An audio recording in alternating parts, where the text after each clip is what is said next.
Imagine paying for food, paying for tax, and then being expected to pay again. Not because you ordered more, but because you didn't want someone to hate you. Welcome to America, the only place where not tipping feels like committing a social crime.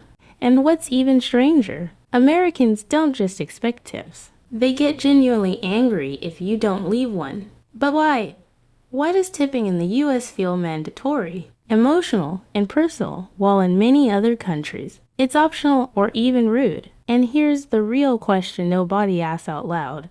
Are Americans actually tipping out of kindness or out of pressure? Think about it. You walk into a restaurant, you sit, you eat, you pay your bill. That should be the end of the transaction, right? But in America, the moment the bill arrives, your brain starts calculating percentages, social judgment, eye contact, and guilt. 15%, 20%. What if the service was average? What if the server didn't smile enough? What if you're broke today?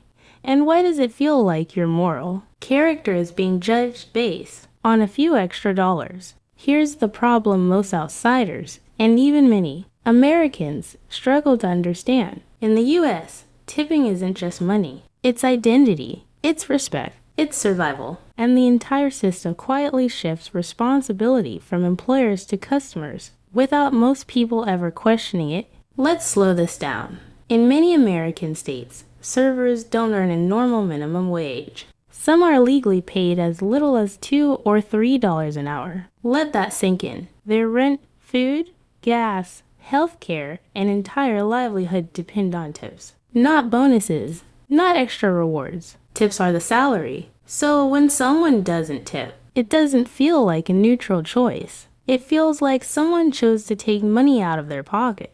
And that's why emotions run so high. Now pause and ask yourself something honestly. If your income depended on the mood, generosity, and cultural awareness of strangers, how would you feel? This is where the struggle begins for both sides. Customers feel pressured, servers feel vulnerable, and the system quietly benefits. The one group that's missing from the emotional tension, restaurant owners. Because while customers argue with servers over tipping, employers save millions by not paying fair wages, and nobody at the table is really winning. But here's where it gets more interesting. Why do Americans defend tipping so aggressively, even when it hurts them? Because tipping has been framed as morality, not economics. From a young age, Americans are taught that tipping is about being a good person. A bad tipper isn't just cheap, they're rude, entitled, selfish, even cruel. The conversation stops being about wages and turns into character judgment.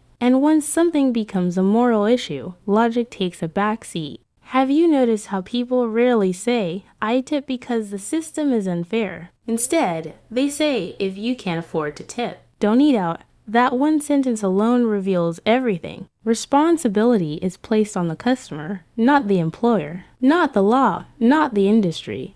And once that idea is normalized, questioning tipping feels like attacking workers themselves. Now let's zoom out.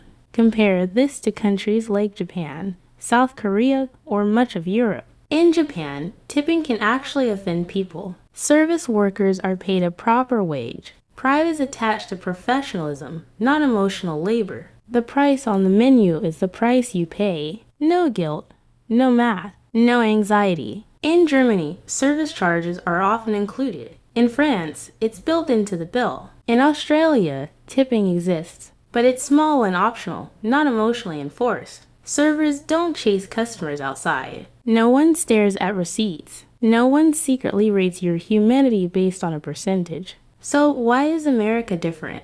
Because tipping didn't start as generosity. It started as inequality. After slavery was abolished, many businesses refused to pay black workers proper wages. Tipping became a way to justify not paying them at all. Over time, the practice expanded, became normalized, and eventually turned into tradition. A tradition rooted not in kindness, but in exploitation. And most people living inside the system have never been encouraged to question it. Now let's make this real. Imagine a tourist from another country visiting the US. They order food. Enjoy the meal, pay the bill, and leave a small tip or none at all. because that's normal where they're from. Suddenly, the server's mood changes. The internet calls the tourists disrespectful. Videos go viral shaming them. No one asks whether the system itself is broken. Everyone just blames the outsider. And here's the uncomfortable truth. Americans aren't angry because someone didn't tip. They're angry because the system has trained them to survive on emotional transactions instead of guaranteed income. Let me give you a real-life scenario. A single mother working to serving jobs. No health insurance, unpredictable hours. One table tips well, another doesn't. Her entire day's stability shifts based on strangers. When someone leaves nothing, it's not just money lost. It's groceries, gas, childcare. So anger is an entitlement. It's fear, and the system quietly pits workers against customers instead of demanding structural change. Now ask yourself this. If tipping disappeared tomorrow and wages were fair, would service suddenly become worse? Or would people simply do their jobs like they do everywhere else in the world? This is the question Americans rarely confront, because tipping also gives customers power. Power to reward, power to punish, power to feel important. And giving that up feels uncomfortable. At the same time, workers are trapped in performing friendliness, even when exhausted, sick, or disrespected, because their income depends on it. So where does that leave you as a viewer? Confused, guilty, defensive, curious? Here's the lesson you can actually apply, no matter where you live. First, understand the system you're participating in. If you're in the US, tipping isn't optional in practice, even if it should be in theory. Not tipping doesn't hurt the system, it hurts the worker. Second, stop framing tipping as generosity. It's not charity, it's wage replacement. Third, if you truly believe tipping culture is broken, support policies and businesses that pay living wages instead of blaming individuals on either side.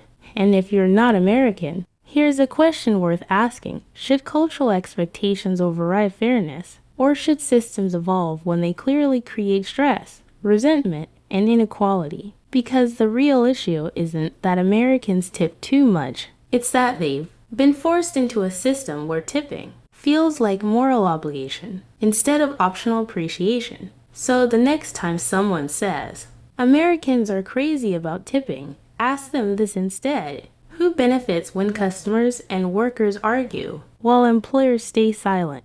And here's the line that matters most. America doesn't have a tipping culture problem. It has a wage responsibility problem. And tipping is just the bandage everyone argues over. Now tell me honestly in the comments, should tipping be optional everywhere? Should service workers be paid full wages instead? Or is tipping actually fair and we're just uncomfortable questioning it? Because once you really understand tipping in America, you'll never look at a restaurant bill the same way again.